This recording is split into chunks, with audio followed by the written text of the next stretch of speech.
Olá, seja bem-vindo ao canal Legisvet. Hoje veremos algumas questões da Banca IDECAN, a banca organizadora do concurso da DAGRE, sobre o regulamento técnico do Programa Nacional de Controle e Erradicação de Brucelose e Tuberculose. Então aqui ele traz os testes e solicita os critérios para a realização. Nós temos alguns critérios, visto que nós temos duas vacinas. Temos a B19, que é uma vacina que vai interferir nos testes, vai interferir gerando um falso positivo até determinada idade. Essa é uma vacina utilizada em fêmeas de 3 a 8 meses. E devemos levar em consideração que os testes só devem ser realizados em fêmeas vacinadas com a B19 após 24 meses. Antes disso, corre o risco de gerar falsos positivos. A outra vacina é a RB51. Essa é uma vacina não indutora de formação de antígenos, então ela não vai causar interferência no teste do antígeno acidificado tamponado. Então, um dos critérios é este. As fêmeas vacinadas com a B19 só poderão realizar teste após 24 meses de idade. Já com a RB51, machos ou fêmeas não vacinadas, nós devemos utilizar os testes após 8 meses. Então, após 8 meses de idade, pode ser realizado o teste sem problema com fêmeas vacinadas com RB51, machos ou fêmeas não vacinadas. Já as vacinadas com B19, acima de 24 meses, ou correrá o risco de gerar um falso positivo. Então vamos para as alternativas. As fêmeas com idade igual ou superior a 8 meses, quando vacinadas com a B19, não, está incorreto aqui.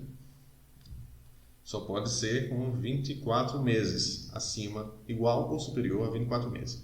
Fêmeas com idade igual ou superior a 24 meses, quando vacinadas com a B19, correto. Fêmeas não vacinadas ou vacinadas com a B19 devem ser testadas com idade igual ou inferior, começa aqui, né? Inferior a 8 meses. Fêmeas não vacinadas podem ser vacinadas com idade superior a 8 meses, já com a B19 acima de 24 meses. Machos acima de 8 meses, machos com idade igual ou superior acima de 8 meses, destinados à reprodução. Uma questão sobre epidemiologia.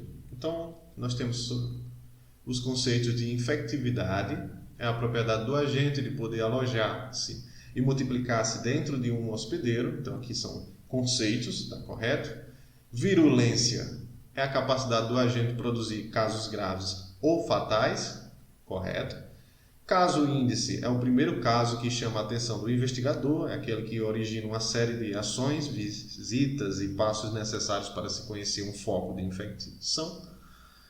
Correto também. E quarentena é o cerceamento da liberdade de movimento das pessoas ou animais domesticados, sadios, que tenham sido expostos ao contágio de uma doença transmissível. Por prazo, vamos se atentar aqui, por prazo que não deve ultrapassar o período máximo de incubação habitual da doença.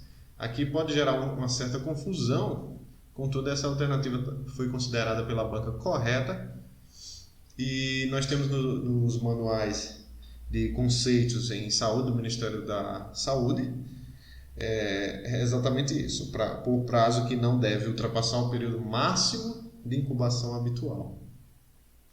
Então, temos como alternativa correta a letra A, todas corretas.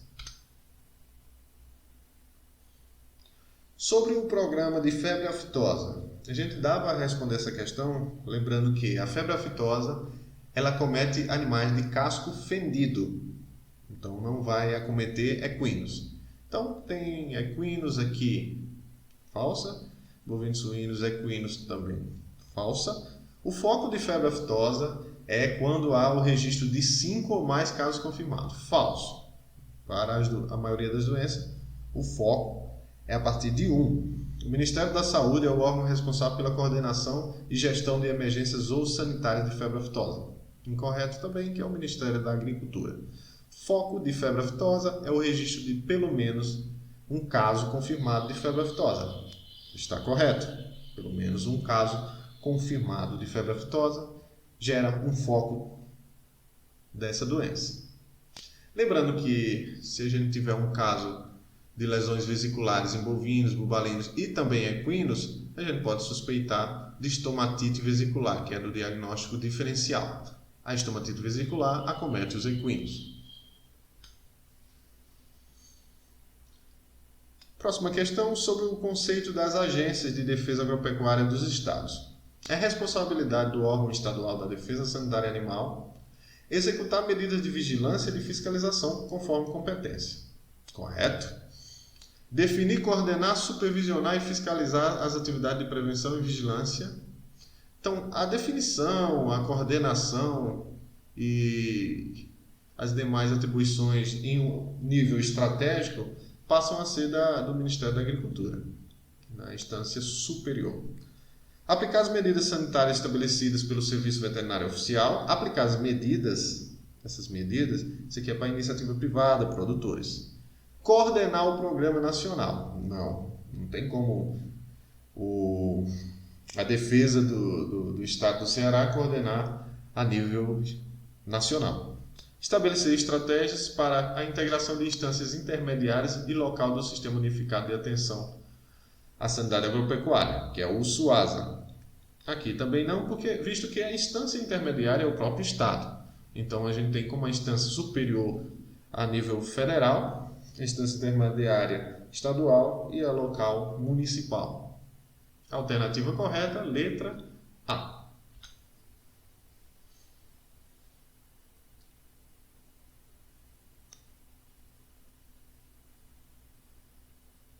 Sobre a temática da influenza aviária, que é uma possível questão, visto que ela é uma doença em destaque hoje. Temos as descrições gerais, vamos direto ao ponto. Ele quer a alternativa correta. Devemos levar em consideração que nós temos as duas formas, a influenza aviária de alta patogenicidade e a de baixa. A de baixa nós temos como reservatório animais silvestres e geralmente são sinais clínicos assintomáticos. Já a de alta patogenicidade acontece em animais domésticos, gerando graves prejuízos, sintomas, mortalidade elevada também. No Brasil, somente suspeita de influenza aviária de alta patogenicidade é de notificação obrigatória. Não existe essa distinção. A notificação deve ser realizada de suspeita de influenza aviária. Não especifica de alta ou de baixa patogenicidade. Lembrando que a influenza aviária faz parte da lista 1, são as doenças que requerem notificação imediata, de qualquer caso suspeito ou confirmado. A Organização Mundial de Saúde, a antiga OIE, inclui a influenza aviária em sua lista de doenças e todos os países devem notificar a ocorrência de infecção por vírus de influenza aviária de alta patogenicidade em aves silvestres. Então aqui tem uma pegadinha, visto que a alta patogenicidade são de animais domésticos. As aves silvestres são portadoras da influenza aviária de baixa patogenicidade. No Brasil, qualquer suspeita de influenza aviária, tanto de baixa patogenicidade quanto de alta patogenicidade, é de notificação obrigatória e imediata ao Serviço Veterinário Oficial. Então temos uma alternativa mais ampla aqui, sem restrições, tratando-se então da nossa alternativa correta. A influenza aviária de alta patogenicidade, então nós temos aqui alta patogenicidade, são mantidas de forma assintomática em aves silvestres. Incorreto. Isso aqui é a influenza aviária de baixa patogenicidade. Influenza aviária de baixa patogenicidade tem uma taxa de mortalidade baixa e súbita. Incorreto. Baixa e súbita. Manifestação de sinais clínicos, né? Então aqui, isso aqui seria para influenza aviária de alta patogenicidade, doença severa também, com depressão intensa e sinais clínicos. A gente pode dizer que houve uma inversão aqui entre a influenza aviária da alternativa D e da E. A alternativa correta dessa questão, letra C. Letra C. Qualquer suspeita de influenza aviária deve ser notificada. Aqui nós temos sobre as doenças de notificação oficial, que já foi bem abordada aqui no nosso canal. A instrução normativa número 50, que sempre cai em concursos. Então, o que ele quer aqui? Além da gripe aviária, influenza aviária, que até o momento está na lista de doenças nunca registradas no Brasil, né? A gente também mantém como nunca registrada em granjas comerciais. Temos casos em aves silvestres. E da encefalopatia espongiforme bovina são doenças que requerem notificação imediata de qualquer caso suspeito. Então, nós temos, ele quer aqui quais são as doenças que requerem notificação de qualquer caso imediata de qualquer caso suspeito. Vai abranger a lista 1 e a lista 2. São as doenças que requerem notificação imediata de qualquer caso suspeito. Lembrando que o que diferencia a 1 da 2 é que a 1 são doenças erradicadas ou nunca registradas no país. Triquinelose é da lista 1, peste suína clássica da lista 2, o carbúnculo hemático também é da lista 2 e febre aftosa da lista 2. Então temos como alternativa, já aqui é a primeira questão, letra A. A leucose aviária é da lista 4, requer notificação mensal. Anemia infecciosa equina, lista 2, estomatite vesicular, lista 2 e botulismo, lista 4, que é notificação mensal. São doenças mais tranquilas, não requer uma ação imediata do Serviço Veterinário Oficial. Carbúnculo sintomático, também da lista 4. A raiva, lista 2. Cisticercose são as doenças de abatedor, lista 4. Toxoplasmose, lista 4. Encefalite japonesa, lista 1. Febre do Nilo ocidental, lista 1. Já a leishmaniose é 4. E a raiva da lista 2. Essa aqui é a única incorreta, seria leishmaniose. Mormo, lista 2. Pneumonia enzootica, lista 4. Leptospirose, lista 4. E a raiva, lista 2. Temos, então, como alternativa correta, a letra A. Triquinelose, peste suína clássica, carbúnculo hemático e febre aftosa. Sobre as medidas de mitigação de risco presentes no Programa Nacional de Prevenção e Vigilância de Encefalopatia Espongiforme Bovina. Então aqui nós temos a vaca louca, o mal da vaca louca, conhecida popularmente. A instrução normativa ela é bem curta, bem interessante, então eu trouxe aqui para a gente revisar rapidamente. Então, como forma de conter, de mitigar, nós temos a proibição em todo o território nacional, a produção, a comercialização e a utilização de produtos destinados à alimentação de ruminantes que contêm em sua composição proteínas e gorduras, visto que a encefalopatia é causada por uma proteína, que é o priônio. Fica excluída da proibição, então aqui é interessante a gente saber essa proibição, essa exclusão, que é o exceto, produto, ovo em pó, pode ser utilizado. Exclui também da proibição o leite, os produtos lácteos, a farinha de ossos, desde que seja os calcinados, sem proteína e gorduras, e a gelatina e o colágeno preparados exclusivamente a partir de couros. Então essa é a exclusão. Também fica proibido a produção, a comercialização e a utilização de produtos para uso veterinário destinados a ruminantes que contêm sua formulação insumos oriundos de ruminantes. Aqui, bem interessante também. Voltando à alternativa, vamos lá.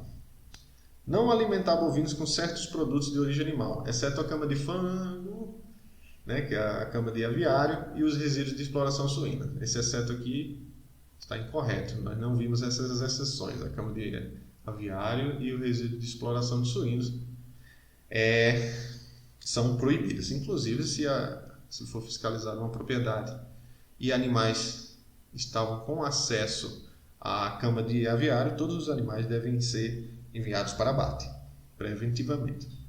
Proibição de alimentar bovinos com farinha de carne e ossos de ruminantes. Ok, a única farinha que vimos é a farinha de ossos. Realização de vigilância de encefalopatia espongiforme em ruminantes submetidos a um abate de emergência ou encontrados mortos em abatedouros ou desembarque em matadouros. Correto.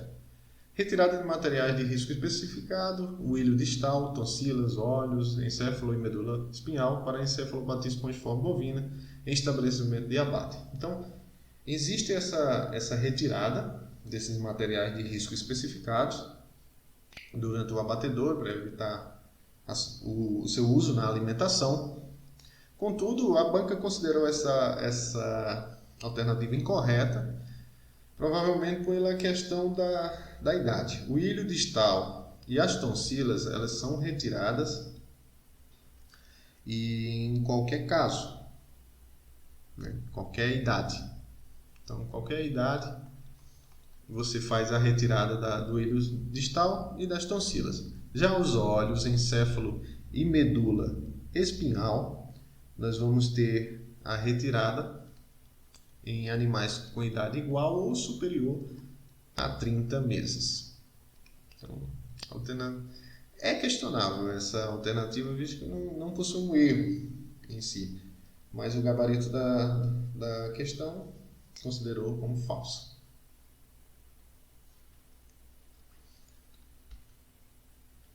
Aqui, só para deixar claro, se você tiver uma ração em casa do seu pet, você vai encontrar isso aqui: uso proibido na alimentação de ruminantes, porque possui farinha de carnes e farinha de ossos.